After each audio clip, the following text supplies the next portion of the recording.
Еңбектің сара жолын салған ерлер, ерлігі елесінде қалған ерлер, өрелі өлеңдер, ән мен жыр күй сіздерге арналады ардагерлер. Сіздерді ардақтайды мәңгеліміз, қарттарсыз келмейді ғой сәндеріміз. Ұрпақтан ұрпақтарға жалғасады сіздердің патриоттық әндеріңіз. Әспеттеп асқар таудай шаңқұздарын, өзеннің жарқыратқан жұлдыздарын, сіздерді жыр бесікпен тербетеді мұнайда еңбек еткен ұл қыздарың. Ер жүрек тегі мықты асыл адам, жаумен алысқанда жасымаған, сұрапыл соғыстағы қанды қырғын байқауда көрсетілді сахнадан. Ұлы жеңістің 60 жылдығына орай өткізіліп жатқан өзен мұнайшыларының армысың ардагерлер атты патриоттық әндер байқауы өз мәресіне жетті. Байқаудың 3-ші кезеңіне өзен мұнайгаз өндірістік филиалына қарасты көптеген мекеменің өрелі өнерпаздары желдіртіп жетті. Мұнда нөмірі 1-ші және нөмірі 2-ші мұнай газ өндіру басқармалары, мұнай дайындау және өндірістік қызмет көрсету басқармасы, бұрғылау және ұңғыларды күрделі жөндеу басқармасы мүшелерінің сүбелі үлесі бар. Әсіресе газ өңдеу зауытының өнерпаздарының ұлы жеңістің 60 жылдық мерекесіне арнаған тартулары ерекше болды. Құрметті жауынгерлер, құрметті әріптестерім, бәріңізге де мына үлкен мереке құтты болсын айтқан, тек қана отбасыларына жақсылық болсын деп тілегім. Өзен мұнаймен де, өнермен де Қазақстанға танымал болды. Мынандай мәдени сарай Қазақстанда екі өсі соның біреуі сіздерде. Сондықтан білекей, бүгін бір келіп қалған екенбіз. Осымен өнердің айналасында 20-60 жылдармен қызмет жасап жүргеннен кейін жастарында өнерін көріп кетейік деп, бүгін бір қалып қойған жағдайымыз бар. Мынау 60-жылдыққа байланысты ешкімде ешқашан ұмытылмайды дейтін тақырыпта бүкіл облыс бойынша әр аудан қала облыс орталығында өздерінің өнерлерін шашып етіп жатыр. Міне соның бір несі бүгінгі мінеке болып жатқан патриоттық әндер. Біз соғысты кезінде бала болсақта көріп, оның қиындықтарын көрдік. Міне соғыс біткеніне кейін 60 жыл толып отыр. Болашақ ұрпағымызға мұндай соғыс қатерлік болмасын, тыныштық болсын, еліміз аман болсын деп, мынау бүгінгі қатысып отқан өнерпаздарға сәттілік тілеймін. Әрине, өздерінің еселі еңбектерімен қатар халқымыздың өрелі өнерін өрлетіп жүрген мұнайшы жастарымызды көргенде көңілің көтеріліп, іштей сүйсінесің. Осынау байқауда ерекше көзге түсіп, көрермендер көңіліне қуаныш ұялатып, өздерінің әсемде сазды әуендермен жұртшылықты тәнті еткен мұнайшылар аз болмады. Әсіресе Әлия әнін орындаған мұнай өндіру және өндірістік қызмет көрсету басқармасының Күнсұлу Құдайбергенованың, нөмір 1-ші мұнай және газ өндіру басқармасының Абай Сүйінбаевтың, өзен тұрмыс мекемесінен Маржан Қапарованың, химияландыру және экология басқармасынан Майра Қаналиеваның, газ өңдеу зауытынан Қоблан Жайлиевтардың өнеріне көрермендер сүйсіне қол соқты.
ауырлап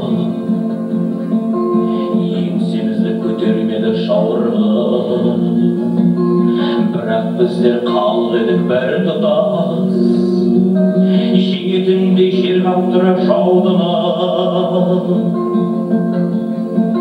жалтырмадық жасымадық қайтпадық кеудемізде ерлік сезім жаттанып жеңіс үшін деген ұран жауы кетті ерлер қалмайданға аттанып жалтырмадық жасымадық қайтпадық кеудемізде ерлік сезім жаттанып жеңіс үшін деген ұран жауы кетті ерлер қалмайданға аттанып жерде жұрттық соңға да шегілді тебінді ме тегеурінді тебінді ұйқы қашты күлкі қашты тек қана отан үшін жеңіс үшін берілді ашта жүрдік бір өзімнан асадық оқта жондық зеңбіректер жасадық жүрдіктігі ашы дер көлеңкені көрген жоқпыз тасады ашта жүрдік бір өзімнан асадық оқта жондық зеңбіректер жасадық ертеңге жүрдіктігі ашы дер көлеңкені көрген жоқпыз тасады ардагерлер майдангерлер армысың қанды жылдар болды оттай намысын толарсақтан сазда кештің қан кештің арпалыстың отан үшін аршын ардагерлер майдангерлер асылым мерейіңді ерлігіңмен асырдым аман жеткен жеңіске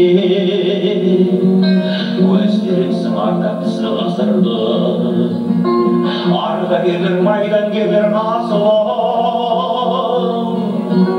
мерейіңді ерлігіңмен асырдың алпыс жылдық аман жеткен жеңіске өздеріңсің ардақтысы ғасырды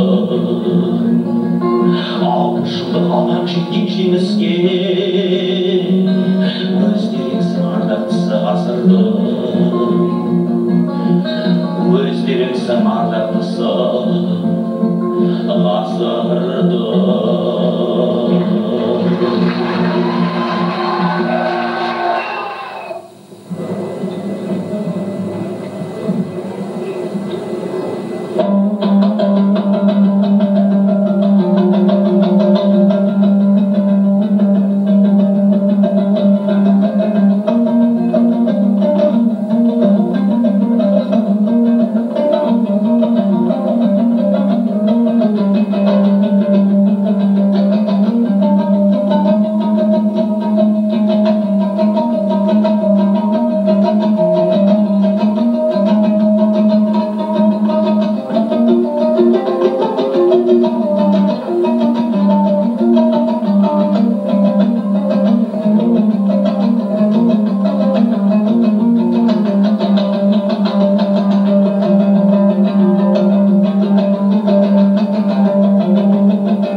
сананы тұрмыс заманды нарық билеп тұр.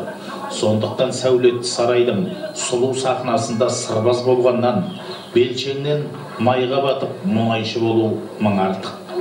Себебі аш құрсақ бюджеттің қысқа жібін күрмеуге келтіре алмай жүргеннен, шаршасаң да, шалдықсаң да, тамағың тоқ, көйлегің көк, уайымың жоқ болып өмір сүргенге не жетсін. Міне, осындай азаматтар арамызда аз емес.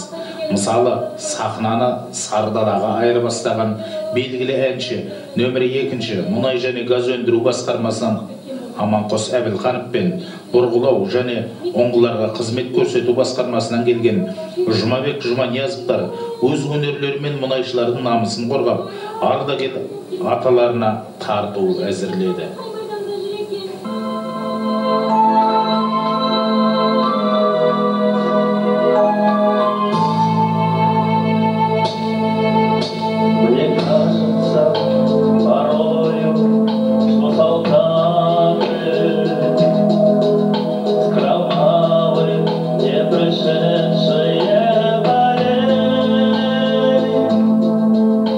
Если бы массу полегли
Otağalar kuralmay sökülgen köp, otanalar sürügü sökülgen men көп. Қазақ елі 60 жыл өресінде, тәуелсіздік тордың белесінде ұмытылмас ешкімде, ешқашанда ардагерлер еңбегі ел есінде. Қазақ елі бірлікпен күш жігерлі, бар байлығын жеңіске еншіледі. Жесір ана, жас кәрі, жетім бала, еңбек еткен ел үшін еңбек ері. Жер жүзінде болмағай соғыс апат, деп тілейді ауылдан нағыз қазақ. Өркендеген өндіріс өнер өрлеп, мәңгілікке жатасын еліміз.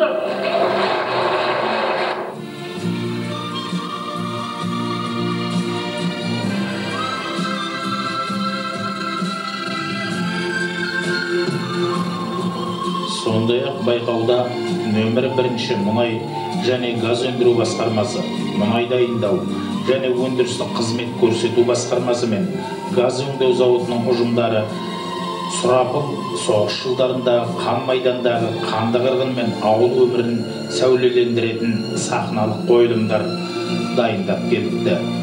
Әрине, бәрінікі де жақсы. Себебі сахнада рөлдерде ойнап жүргендер кәсіби әртіс емес, кәдімгі өз арамызда жүрген өз мұнайшыларымыз.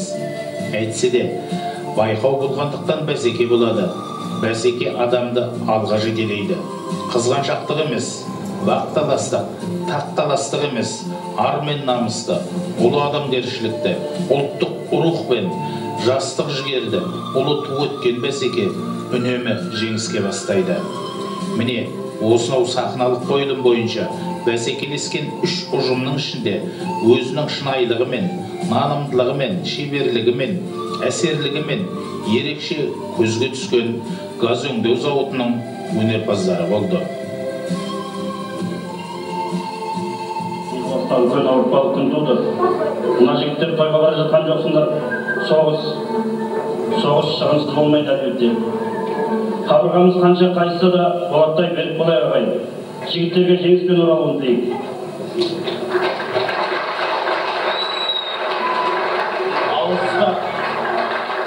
Алыстауы жолғалы аттанар алдында ауылымыздың ақсақалы Жәкеңнің ақ батасын алайық.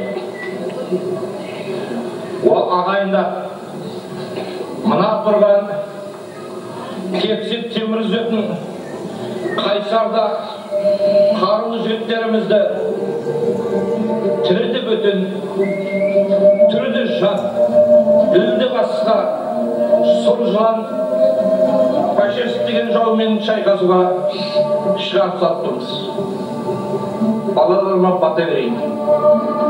Ал қарақтар, ел басына күн туған қиынды ауыр сапарларыңызда құдірет күшті кең пейілді ағалдан өзі жар болсын. Қыдыратар жолдастарым болсын. Қасиетті Маңғыстау жеріндегі күлі әмбелердің рухы, Нұрбекет атамыздың рухы, батыр аталарымыз Адай ата, Ербосай ата, Ершұдыр аталардың ер ұрықтары бойларыңызға күш қуат, қазір қайрат берсін.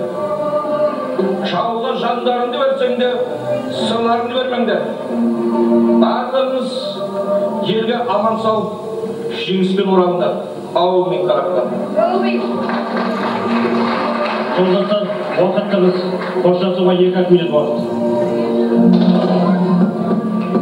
Ереуіл атқа ер салмай, егеулі дайса қолға алмай, еңку жер шалмай, қоңыр салғын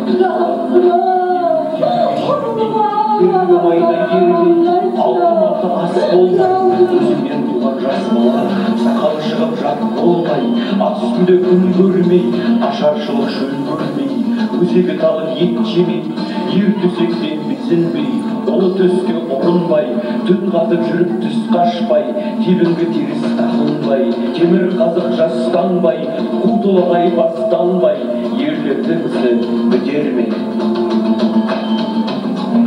Сапқа тұрыңдар. Тезет жетті.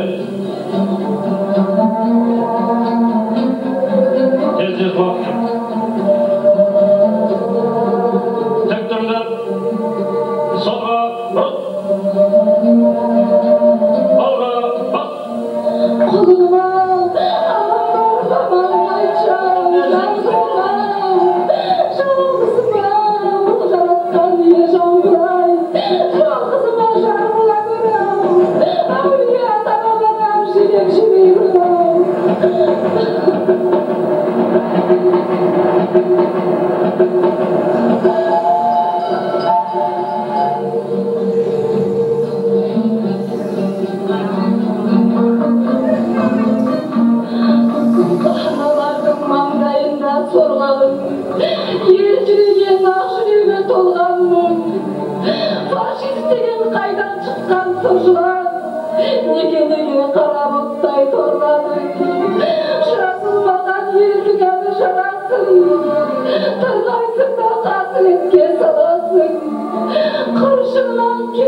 Менің жалым отандым, отан деп өлең өлсең де, о сүйікті отаным, балам деп өлсең де. Сұлтан үшін жаудан кек аламыз.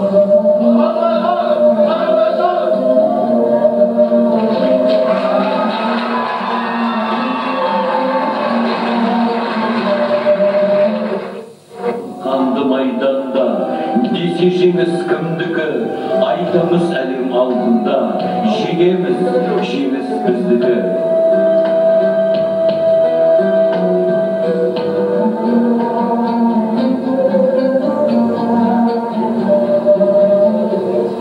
Алғажыр сұмырай. Шына, бас аяғында, кел жырауға.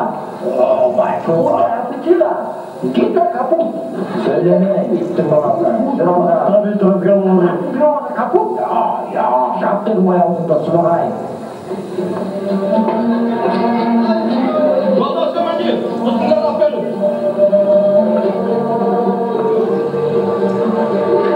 Сен фашистсің, мен қазақпын, сен айтқандай азиатпын. Бұлай болмады, бұлай болды.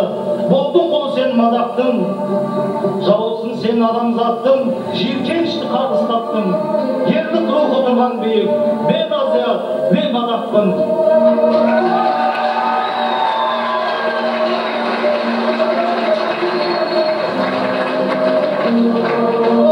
Сапатылды.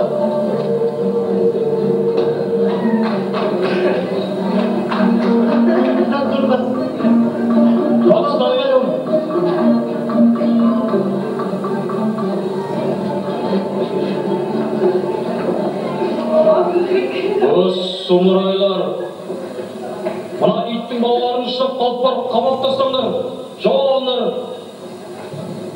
Алғажыр сұмырай. Шына, бас аяғында, кел жырауға. Гита капут. Söyleme, gittim babamdan. Жырауға. Tabii разговор. Капут? Ya, жаптырмай. Бүгінгі шайқаста жанқиярлықпен соғыстыңдар бауырларым. Сержант Сұлтан Баймағамбетов, Александр Матросовтың таңғажайып ерлігін қайталаған екінші жауынгер. Қазақ жауынгері. Бұл біз үшін үлкен мақтаныш. Саналы түрде өз өмірін өлімге қия отырып, кеудесімен жаудың тұзатын жауып, жүздеген солдаттарды ажал тырнағынан алып қалды. Өзінің жеке басының ерлігімен бүгінгі шайқастың тағдырын шешті. Біз сұлтанды отанымыздың ең жоғары наградасына ұсындық.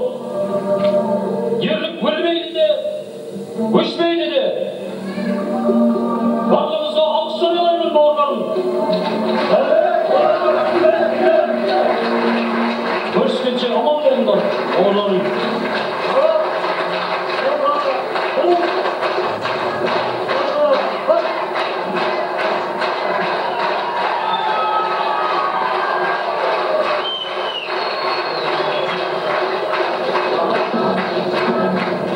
Совет одағының барлық радиостанциясы жұмыс жасауда.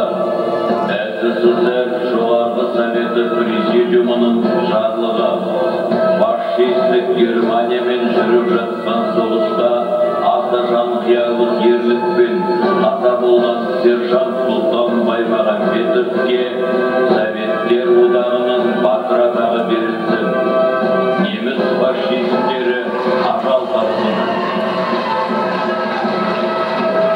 Қарулы машинасы күйреді. Фашистік Германия тізе бүгіп, бұлтарысы жеңілгендігі жайлы фактіге қол қойды. Совет халқының 4 жыл бойы фашизмге қарсы аса жанқиярлық ерлікпен жүргізген қасиетті соғысы аяқталды. Біз түпкілікті жеңіске жеттік. Жеңіс мерейі құтты болсын, қымбатты отандастар. Бүгін 9 мамырда еліміздің астанасы Москвада және басты қалаларда ұлы жеңіс құрметіне зеңбіректерден 30 дүркін салют берілсін. Отан үшін от кешкендердің даңқы мәңгілік арта берсін.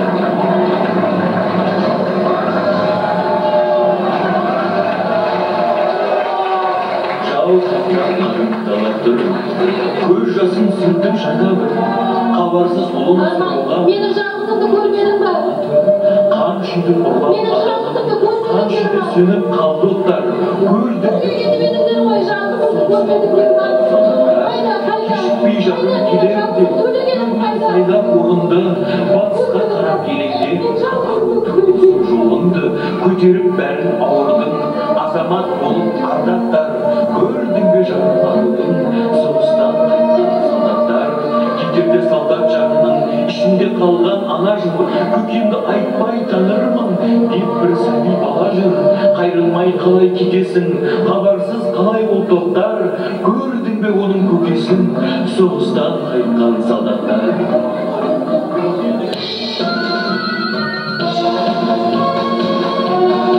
Ұлы жеңіс сыйлап және мұны ешкім етмейді. Ұлы жеңіс біздің жеңіс даңқты, халқымыздың ерлікпенен жеңгені.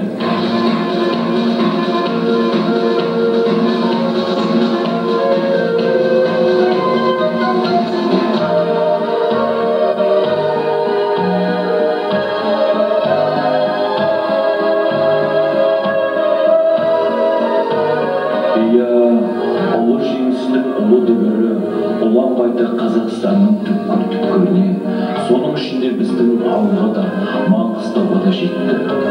3-4 айдан соң қанды майданнан аман сау оралған өз ерлерім, өз батырларым, қайғы бұлты қаншама қалың болса да, ағайын жұрт аса қуанышпен қарсы алып тойлап жатты.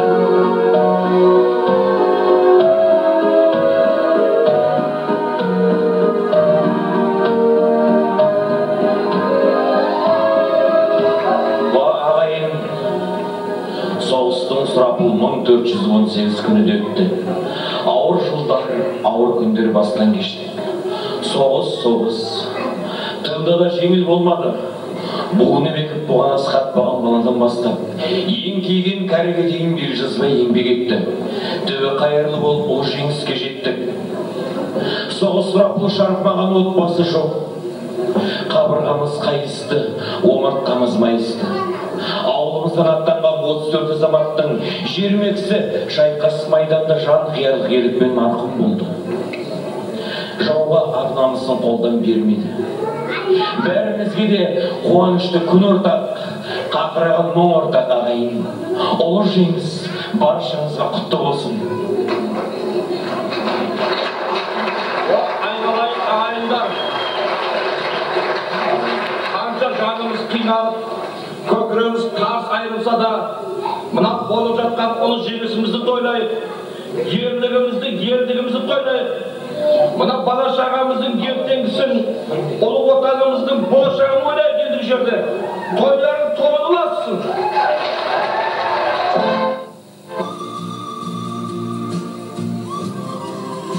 Ел іші, өнерген іші деп өткендер бекерге айтпаған. Сол айтылғандай ел ішінде, халық арасында өнерлі де, өрелі де өрендер өте көп. Осы өрендеріміздің өнерін өргөрлетіп, өркендетіп отырсақ, өзгеге өңмендемес едік.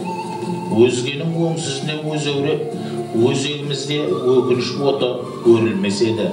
Бірақ қайда? Ауылдағының ауыз сасық. Қолда барда алтынның қадірі жоқ деген қағидалардан құтылу да әрине оңай емес. Сөйлейін жан жүйеңнің қозғап бәрін, ашайын арнап сізге сөз бақтарын, жатқан жерің жайлы боп жарқырасын, жеңіске жетпей кеткен боздақтарым, жетілді міне бүгін ұландарың, сондықтан көздеріңе жыр арнадым. Жеңістің 60 жылы құтты болсын, соғыстан аман қайтқан қырандарым. Ұмытылмас ешқашан бағаларың, ол ұрпақтың ұлықтатқан саналарын. Сіздерге де оң болсын ұлы мейрам, сол кезде арды ойлаған аналарым. Сөзімді бұра тартып ойламаңдар, мәніне түсінеді бойлағандар. Бәріңізге оң болсын асыл халқым, жеңіс күнін елге кеп тойлағандар.